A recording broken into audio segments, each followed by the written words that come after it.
Some jobs test your faith. Mine tears it to shreds, night after night. I've been employed by the Vatican for 6 years, but the public record will tell you I'm a night archivist. That's a lie, one I'm required to repeat. I don't archive scripture or restore forgotten papal decrees. My job is much darker, buried 6 levels beneath St. Peter's Basilica in a place the clergy doesn't acknowledge, not even in whispers. They call it the Demon Vault. I call it Hell-Made Stone. 31 sealed doors line the corridor down there, each inscribed with ancient Latin and wrapped in ritual steel. Behind each one is a relic or entity too dangerous to destroy. I don't know who built this place. I don't know who decided these things should be kept rather than obliterated. All I know is that I have to follow a strict set of rules, or I might not make it out alive. And every night, Rule 3 changes. It's always Rule 3. Never Rule 1. Never Rule 2. I asked why once. They told me the rule must shift to contain whatever shifts in the vault. The vault adapts. So must we. Last night, Rule 3 said, "Do not speak if door 12 groans." Tonight, I opened the red leather-bound rule ledger before descending the spiral stairwell. The script was inked in fresh blood, as always. Rule 3. Make sure your shadow does not follow you past door 7. I paused, stared at the words, reread them again. That made no sense. Shadows follow you, don't they? The Vatican provides me with a crucifix, a vial of holy water, and a dim lantern whose glow only reaches 10 feet ahead. Guns, electronics, even flashlights don't work past the 2nd level. Something in the air chokes modernity. Faith alone grants passage. At least, that's what they say. The staircase curved downward into darkness like a spine twisted too many times. The lantern hissed faintly in my hand, the flame flickering against ancient walls covered in soot, claw marks, and forgotten prayers. By the time I reached the vault's main hall, the weight in my chest felt like someone was standing on it. I said my mandatory invocation. The words taste bitter every time. I'm the watcher, not the judge. I am the boundary, not the blade. I am faithful, not fearless. I obey. I observe. I endure. Then I turned a massive iron wheel to open the vault's outer gate. It groaned open like a dying whale, revealing the hallway of nightmares. The air turned foul, rotted parchment, old blood, and something worse. Memory. My job is simple in theory. Walk the hall once each hour between dusk and dawn. Ensure each door is intact. Recite its containment phrase. Listen, observe, report. The lights embedded in the floor buzzed erratically. I passed doors 1 through 6 without incident. Each had its own unique scent and feeling. Door 3 was cold enough to make my lips crack. Door 5 whispered the names of people I'd never met, over and over in a child's voice. Then I reached door 7. I stood still. Remember the rule. Make sure your shadow does not follow you past door 7. I lifted the lantern, turned to check the wall behind me. My shadow was still there, etched against the stone in a trembling silhouette. I took a cautious step forward. It followed. I stopped. My heart thudded in a panic rhythm.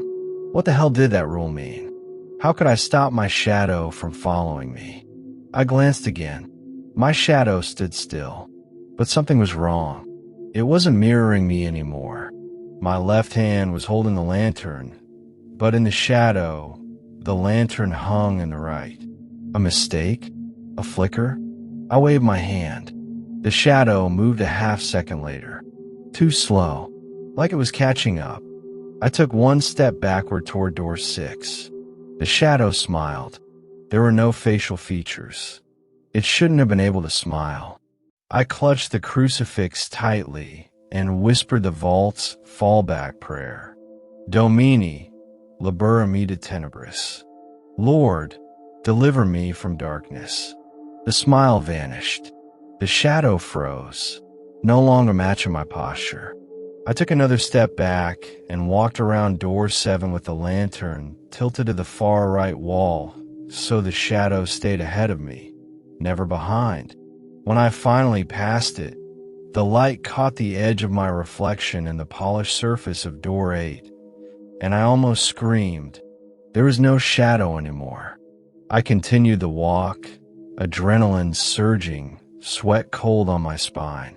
Door 12 groaned as I neared, the iron creaking from the inside.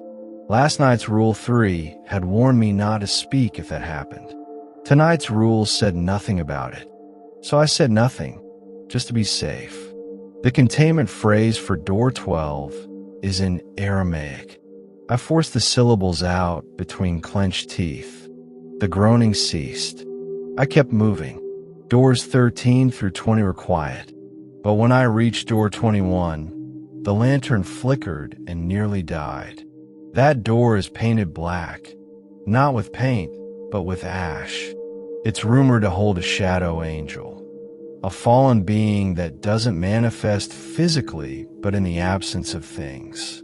The Vatican doesn't even allow its name to be written. Instead of a phrase, I must simply knock 3 times and bow my head. I performed the ritual quickly, and for a second, I heard a second knock from inside. I made it to the end of the corridor, door 31.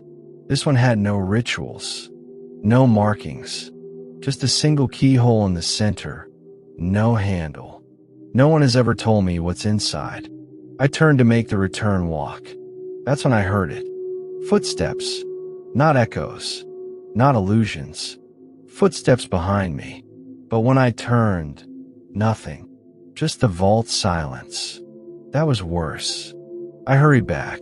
Doors on the left, then the right. I passed door 12, door 9, 8, 7, and stopped.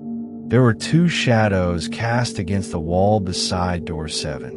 One was mine. The other wasn't. It was taller, the head too long, the arms like dripping wires. It wasn't copying me. It was waiting for me to pass by again. Then I remembered the rule. Make sure your shadow does not follow you past door 7. But I'd broken it. The moment it smiled, the moment I moved forward, I brought something with me. Something that wasn't a shadow, but looked like one. I froze. How the hell was I supposed to stop it from following me again? I had no time to think. I rushed past it, but the light dimmed again. A third shadow joined us. I sprinted back to the vault's entrance and slammed the outer gate closed. I dropped the crucifix. My hand was shaking. No, twitching, like something inside my bones was learning how to move on its own. Upstairs, Father Cardozo was waiting.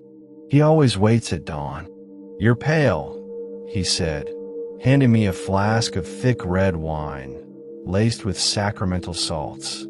What was Rule 3 tonight? I told him. His eyes widened. His jaw clenched. That rule hasn't shown up in over 40 years, he whispered. When it did, we lost a watcher. He made it out, but not whole. He leaned closer and sniffed. Something came back with you. I didn't answer. I couldn't. My voice was stuck in my throat. Behind him, the hallway mirror reflected us both. Except in the reflection, I didn't cast a shadow at all. Father Cardozo stared at the mirror like it had just spoken. You cast no shadow, he said again, voice hollow. That's not supposed to happen. Rule 3 was a warning, not a suggestion. I stood frozen. My reflection was there, drawn in shaky candlelight. But where my body should have blocked the light, there was nothing, just the cold wall behind me. I looked down at my feet. Nothing followed. You said Rule 3 hasn't come up in over 40 years. I asked finally. He nodded grimly. 42. The last time it appeared, we thought we'd contained the fallout. But 3 nights later, the watcher screamed himself awake in his own home. He said his shadow came back, but it wasn't his anymore. It had teeth. He handed me a silver ring, pure, polished, inscribed with Latin scripture. Wear this. If your reflection moves without you, or you feel a draft with no wind, press the ring to your forehead and recite the rite of containment. That didn't sit well with me. What happens if the rite fails? Cardozo was quiet for a long time. Then we call the Inquisitors, and they burn what's left of you. I didn't sleep that day. I lay on my cot inside the Vatican sub-basement, staring at the tiny crucifix nailed above my bed. I watched the walls, my own hands, my own eyes. I took pictures of myself under different lights. No shadow. Worse, by afternoon, the light started to bend around me. Not noticeably at first, just slightly warped edges, as though the world didn't quite know where I belonged anymore. By sundown, my reflection in the brass wall plate over the sink blinked when I didn't. I almost screamed, but I couldn't. My throat was locked tight, like my vocal cords had questions they weren't ready to ask out loud. I checked the rule ledger before descending the vault stairs for my next shift. With a trembling hand, I flipped to the fresh page. Tonight's Rule 3. Do not answer if door 2 calls your name. My mouth went dry. Door 2 hadn't made a sound in over a year. The last time it did, a guard named Paolo went deaf in both ears. They found his eardrums inverted, as if something had sucked sound into his skull. But that wasn't even what terrified me most. What terrified me was the idea that whatever followed me last night might still be down there.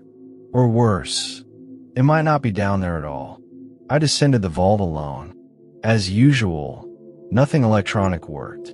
My watch stopped at the 6th step. The lantern hissed to life, that sickly yellow glow casting uncertain warmth around me. I held the crucifix tighter than usual tonight. By the time I reached the bottom, the air had changed again. It was colder. Not normal cold, deathbed cold. And it smelled like burnt feathers.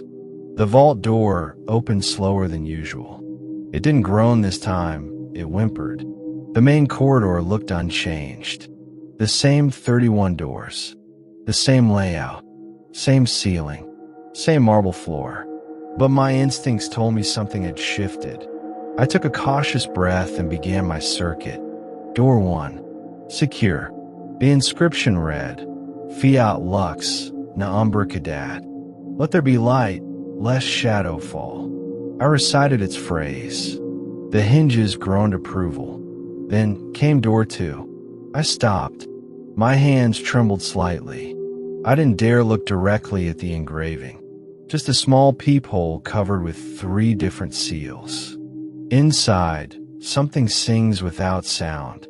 I stood still, waited. 10 seconds. 15. Then I heard it. A voice. So soft it could have been imagined. But it said my name. Not yelled. Not whispered. It just said it plainly. Like a mother calling her child. Daniel. I clenched my jaw. I kept walking. It said it again. Daniel. There was something wrong about how it said it. Not just a voice. It knew me. Like it had memorized my breath, the rhythm of my walk, the exact inflection of my heartbeat. Daniel. I'm cold. I gritted my teeth and began whispering the rite of silence. An old prayer in Latin meant to protect the mind from familiar lies. When I passed door 3, the voice stopped. But that wasn't the end of it. As I turned to check the corridor behind me, I saw a shadow. But not mine. It was back. I pressed my back to door 4, heart racing. The shadow was further down the hallway, just at the edge of lantern light, standing still, facing me. Not cast on a wall this time, but floating on the floor like a spill of ink in moonlight. It didn't move. It didn't need to, because suddenly I couldn't. My legs wouldn't obey. My arms hung limp. My fingers twitched like puppets with tangled strings. The crucifix fell hot in my hand. I lifted it instinctively, and the ring on my finger began to pulse, growing colder. I pressed the ring to my forehead.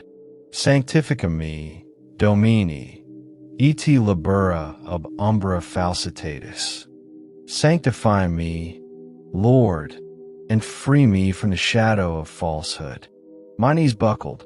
I gasped, and the light from the lantern exploded outward in a blast of heat and white flame. The shadow evaporated, gone in a blink. But something else had changed. When I looked up, I realized every door in the vault had shifted, just slightly. Door 5 now stood a few inches taller. Door 8 was bleeding from its hinges. Door 13 had cracks in the stone above it in the shape of open mouths. The entire vault was responding. I ran toward the gate. I had to get out, but the hallway grew longer.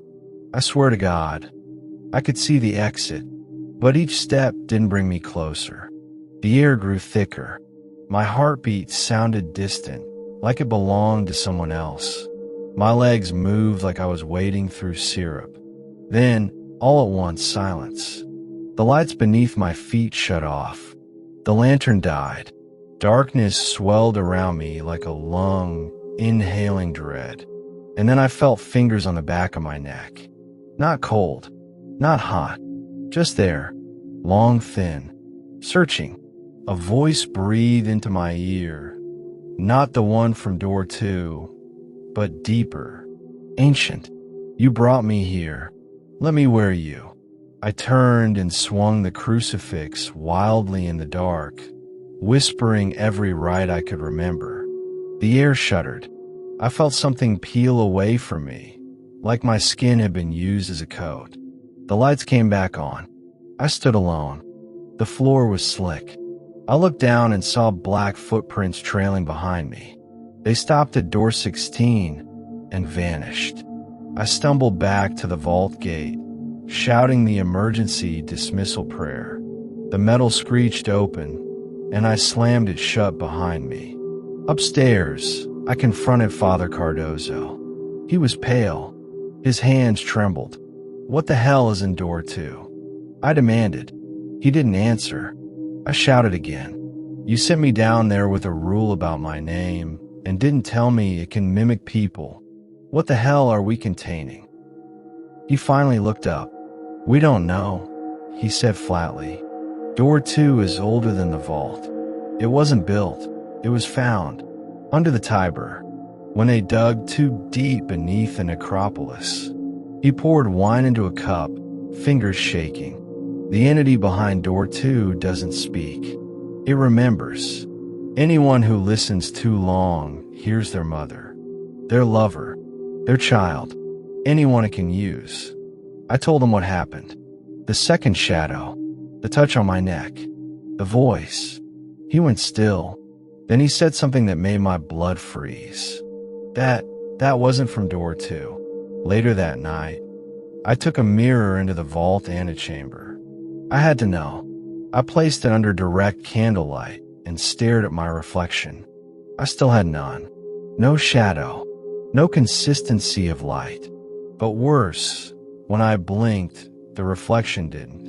When I looked away, the mirror kept watching me. I turned to leave and saw something written on the wall behind me in soot. Not in Latin. In English. Tomorrow's rule is yours to write. Have you ever stared at your own reflection and felt like you were the one being watched? That's how I felt all night after reading the soot-scrawled message. Tomorrow's rule is yours to write. No one at the Vatican speaks of that possibility. We don't write the rules. We follow them. The rule ledger is sacred, maintained by unseen hands, blood-inked at dusk, and laid on the altar beside the vault stairwell. It always contains Rule 3. Always. Except tonight it didn't. When I opened the ledger, the page was blank. No blood, no ink, just smooth parchment, as pale as bone. I stood there for a long time, heart rattling against my ribs like a prisoner against bars. A tremor passed through my fingertips. Then the pen appeared. Not placed, not handed. It simply was. An old fountain pen, carved from dark iron, cold as ice and humming in my palm. I didn't want to hold it, but my hand wouldn't let go. I stared at the page, and something inside my chest whispered, "Write the rule, or the vault writes it for you." I had no idea what to write. I tried to recall the past 3 rules. Each one had narrowly saved my life. Each one had been written before the danger appeared. They weren't warnings. They were barriers. If I didn't write something, the vault would be unbarred. I thought of the shadow, of door 2, of the footsteps that didn't belong to me. And then, before I realized what I was doing, my hand began to move. The pen bled red. My veins burned. Rule 3. If the bells ring, you are not alone. Do not trust your voice. I stared at the line in horror. I hadn't meant to write that. It had come from somewhere else.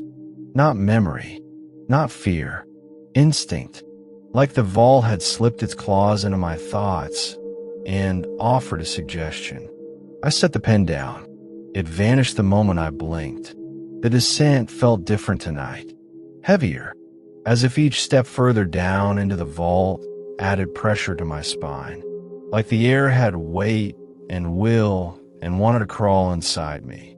When I reached the final stair, the outer gate was already open. That has never happened.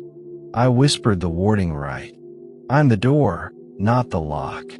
I am the lamp, not the flame. I am the voice, not the echo. The vault greeted me with its usual silence, but the air didn't stink like old blood or damp stone anymore. It smelled like smoke, sweet, floral, choking. I walked in.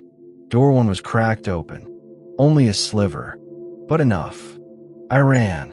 Door 1 contains an object referred to as the anti-light cross, a relic carved from a tree that never existed. It emits darkness, not shadow, absence. People exposed to it for more than a few seconds forget light ever existed. The last time door 1 opened, the entire vault had to be shut down for a week. For men went blind, not physically, but spiritually. They walked into sunlit rooms and screamed about the dark. I slammed the door shut and recited the 3-line seal. Lo, it never grew, never glow. Lo, it never died, never show. Lo, it never was, never go. The seal burned into the metal again. Door 1 was closed, but something had changed. I could hear bells. Soft, delicate, out of tune, like a child's music box melting in fire. The bells rang down the hall. Then a voice followed. My voice. It came from the corridor ahead. Daniel. I froze. My voice was deeper, slower, tired, like it had been used too often. Daniel, are you there? I think I made a mistake.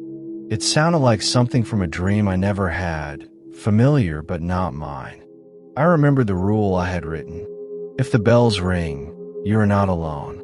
Do not trust your voice. So I didn't answer. I clenched my jaw and stepped forward. The vault lights dimmed. Door 4 was open now. It had never opened before. Even the priest didn't know what it held. Its symbol was scratched off decades ago. The steel reinforced twice. Rumors said it held a failed copy of the Garden of Eden. Not the real one. A distorted version made by something that only heard about Earth and tried to recreate it. Inside the room was a tree. Silver roots. Leaves made of black glass. No ground. Just hovering ash and light shaped like soil. A snake moved in the branches. Not slithering. It walked. It had arms. a human face, and it looked straight at me. "Daniel," it said, still using my voice, "I forgave you for the mirror. You should forgive me too." My hands gripped the crucifix so hard I nearly broke the wood. The creature blinked. Its eyelids closed sideways. Then it grinned and started peeling off its face. Beneath was another face, also mine. I ran. I slammed door 4 and shouted the first containment phrase that came to mind. "Recede, falsum lumen, vita tua non est mea." Recede, false light. Your life is not mine. The door shook, but it sealed. The bells rang again, closer now, and then I heard it breathe. Behind me, something stood at my back, just beyond the edge of the light. It whispered, not words but sounds, like someone imitating the concept of speech, like it had heard language through a wall and tried to copy it. Then it hummed my lullaby, one I hadn't heard since my mother died. I turned and saw me, but it wasn't a mirror this time. It wore my face, my body, my bloodied hands, and when it smiled, its teeth were backward. I screamed and threw the holy water vial at it. The glass shattered. The liquid hissed in the air like acid, and the creature recoiled. It screamed, a shrill, mechanical scream that sounded like feedback through bone. Then it melted into shadow, slithered toward the walls, and vanished beneath door 17. I collapsed. When I looked up, I realized something even more horrifying. Every door was cracked open. Not wide, just enough. Enough to suggest they were listening. I ran the full vault circuit, sealing every door I could. Some doors took 5 prayers. Some wouldn't close at all. Door 13 bled down my arms when I tried to push it shut. Something inside sighed. Door 28 grinned at me. The steel twisted like lips. I sealed them anyway. Then, in the middle of it all, door 7 opened behind me. The shadow returned. Only this time, it wasn't mimicking me. It spoke, not with my voice, not with any voice. It existed, pure and unfiltered. Its presence alone generated understanding. It said one thing: you are not writing the rules. You are remembering them. I don't know how I got out. I remember the vault ceiling. I remember crawling back up the stairs. I remember throwing up blood. Father Cardozo wasn't waiting for me this time. Instead, a letter lay on the chapel floor. No return mark. No wax seal. Just my name. Inside, a single page from the rule ledger, already stained in fresh ink. Tomorrow's Rule 3. If your shadow returns, do not let it touch your heart. And written in smaller letters below, barely visible. If it does, open door 31. I didn't sleep the night after door 4 opened. I don't even know if I blinked. The rule ledger's new message was still burned into my mind. If your shadow returns, do not let it touch your heart. Under it, the words that truly haunted me. If it does, open door 31. No one opens door 31. Not unless ordered by the Vatican's highest council. Not unless the vault has failed. I stared into the mirror again that day. This time, I didn't just lack a shadow. I lacked a soul. My eyes looked glassy, empty. My reflection blinked out of sync. And worse, when I turned away, it kept watching me. I pressed the silver ring to my forehead. Sanctifica me, labora me. Nothing happened. By dusk, I knew one thing for sure. Something had taken root in me, and the vault knew it. I reached the stairwell where the ledger waits. Again, the pen was already there. Not offered, not found, simply waiting. I didn't write anything. Tonight, the page was filled before I touched it. Rule 3. If you feel warmth in your chest, your shadow is near. Run. That was the first time I almost refused to go down. I stood at the top of the spiral staircase, crucifix in one hand, ring on the other, and stared into the black throat of the Vatican's deepest level. I thought about running, leaving Rome, disappearing. But I knew better. You don't leave the vault. You bring it with you. Step by step, the spiral brought me down again. At the halfway mark, the lantern's flame flickered blue for a second. That's never good. By the time I reached the final stair, the vault's outer gate was open again, but not just open, bent outward, like something had forced its way up. The lights along the corridor pulsed with slow, red beats, like a heartbeat. It echoed in sync with mine. I stepped inside. The vault was quiet. Too quiet. Usually there's some whisper, some door creaking, some murmuring from relics long forgotten.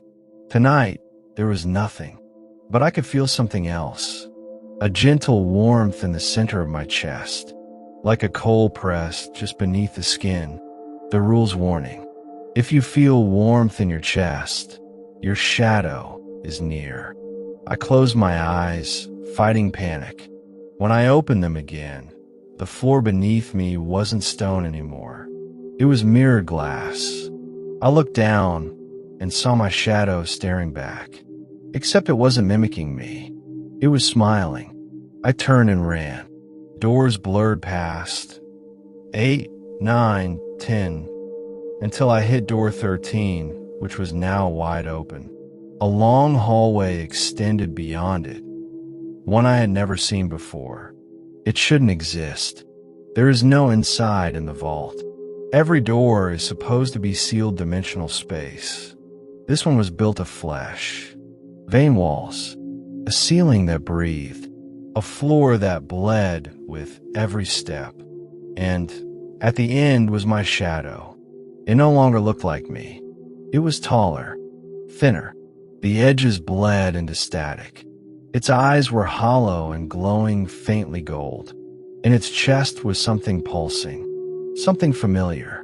My heartbeat. It took a step forward. I turned and ran again, back into the vault's main corridor. But I wasn't alone anymore. As I passed door 18, I saw copies of myself hanging from the ceiling, wax figures with no mouths. They twitched in unison, and they all pointed toward door 31. I fell to my knees. My chest burned. The warmth was now searing. Something inside me was pulling toward the vault's final door. Something calling to it. The crucifix shattered in my hand. The silver ring cracked down the middle. I stood, no longer walking on my own will, and made my way toward door 31. There is no key to door 31, only a decision. As I stood before it, the air turned impossibly still. The hallway lights went dark. Only my body glowed faintly now. Not from the lantern, it had died long ago, but from inside me. The warmth was fire now, blinding, violent. And then, the vault spoke, not in words, in memory. I saw the first watcher, a boy, no older than 16, forced to kneel before the original gate. I saw demons stitched into books, angels sealed into mirrors. I saw blood offerings, failed containments, exorcisms that never ended. I saw my own birth, my mother screaming, in a dark shape, my shadow slipping away from the wall as the light in the room flickered. It had been waiting since I was born. This wasn't a haunting. It was a return. The final moment broke me. I saw myself, years from now, standing behind the vault's altar, ledger in hand, not writing Rule 3, being it. Then the warmth in my chest ruptured. I screamed, and door 31 opened. Inside was nothing, not emptiness. Nothing. No space. No time. No sound. Just the idea of existence without form. And from it, something stepped forward. It wore my shadow like a coat, my face like a suggestion, my soul like a borrowed prayer. And it said, "You are the boundary no longer. You are the blade." It reached for my chest, but I moved. I don't know how. I don't know what part of me moved, because my body was still frozen in place. But I stepped backward, and the shadow missed. Just barely. Door 31 slammed shut behind me, and I collapsed. When I awoke, I was in the chapel, alone, bleeding from the eyes. The ring vaporized. The crucifix turned to ash, and on the altar, the rule ledger. One line burned into it. "You are no longer allowed to write." The rule ledger was waiting for me when I opened my eyes. I was in the chapel again, alone, bleeding from the nose, eyes stinging from ash, my hand shaking as if something inside me was still trying to crawl out. The page glowed faintly in the candlelight. The crimson ink shimmered like fresh blood. Only one sentence was written: "You are no longer allowed to write." My first thought wasn't fear. It was relief. I thought it meant I was free. Then I saw the second line, hidden beneath the fold of the parchment, in ink so dark it looked like scorched bone. "But you are required to obey." There was no pen this time, no invitation, no guidance, just the next rule, written without my hand. Rule 3. Do not return to the vault. If you do, you must replace what escaped. I stared at the words until they blurred, and then I made the worst decision of my life. I went back. The stairs down to the vault were darker than I remembered. Not unlit, but swallowed. Even the walls felt farther apart, as if the descent wasn't spatial anymore, but spiritual, an unraveling. Halfway down, my feet stopped making sound. I couldn't hear my breath, my heartbeat, not even the hiss of the lantern. I wasn't moving downstairs anymore. I was falling through faith itself. Then I landed. The vault's entrance was wide open, its iron doors peeled back like fruit rinds. The corridor was different. The 31 doors remained, but they weren't sealed. They bowed, bent inward, twisted toward the hallway like they were listening to something. Or someone. The walls pulsed. The light wasn't light anymore. It was memory, flickering images of past watchers in mid-scream. Some bled from their eyes. Others held shadowy infants. One had no face at all. Then I heard the whisper, my own voice, calling from the end of the hall. Door 31 stood open. Again, the air pouring from it wasn't air at all. It was absence, a void that touched you before you even stepped near it. My limbs shivered under pressure I couldn't see, a pressure like someone pressing their thumb through your soul. Something waited just beyond the threshold, and then I saw it, my shadow, but no longer mimicking me. It led me now, pacing backward like a priest performing last rites. It moved without my movement, thought without my thoughts, and pulsed with a heartbeat that wasn't mine anymore. It pointed to the inside of door 31. That's when I understood what the rule meant. If you return, you must replace what escaped. The thing that got out, the entity that mimicked me, wore my voice, melted into the walls. It wasn't a demon. It was my absence. The part of me the vault removed over time. My identity, my morality, my boundaries, my soul. And now, I wanted to live outside the vault. But the vault has rules. If something leaves, something must take its place. And the only thing that fit the vacancy was me. I stepped forward, and the vault closed behind me. Not a door, not a slam, but a seal, like reality stitching itself closed. Inside was nothing. Again, not emptiness, but true unbeing. I existed, but not as flesh. I became the observer, the boundary, the voice from the other side of the rule. Time didn't pass here. It wept. And in that weeping, I heard every Rule 3 that had ever been written. Every whisper, every warning. Each one not a command, but a confession. We were never following the rules. We were remembering them. And then, I heard the ledger open again. Outside, in the hands of a new watcher. Someone fresh.